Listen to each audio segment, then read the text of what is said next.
Another day, another basketball stories na naman ang pagkikwentuhan natin. At ngayon nga ay ang pag-uusapan natin ang balitang pagkuha ng Los Angeles Lakers kay Zion Williamson at ang balitang matutuloy pa rin nga daw ang trade ni Jonathan Kuminga. Kamakailan lamang nga ay pinagkaguluhan nga ng mga fans sa social media ang lumabas na balita na posible nga daw na kunin ng Los Angeles Lakers si Lauri Markkanen sa pamamagitan ng isang blockbuster trade matapos magkaroon nito ng magagandang performance sa Eurobasket. Hindi rin naman nga daw magiging mahirap para sa Lakers na gawin ang ganitong klaseng trade since meron rin naman nga silang sapat na asset para makipagnegosasyon sa kupunan ng Utah Jazz. Maaari nga daw dito na gamitin sina Austin Reeves, Rui Hachimura, Dalton Kenick at maging ang ilan sa kanilang future draft pick. Napakalaki rin naman nga daw ng potensyal ni Lauri Markkanen bilang isang big man na maaari nilang ipalit sa pwesto ni LeBron James kapag tuluyan na itong magretiro sa NBA sa mga susunod na taon.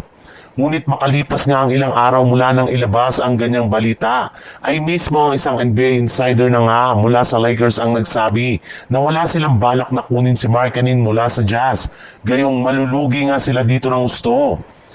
May mas interest pa nga daw ang Lakers sa pagkuha kay Zion Williamson mula sa New Orleans Pelicans, kung saan posible nga nila ditong isakripisyo ang kanilang mga players na sina Rui Hachimura, Austin Reeves, Maxi Kleber, Gabe Vincent at ang kanilang 2021 first round pick.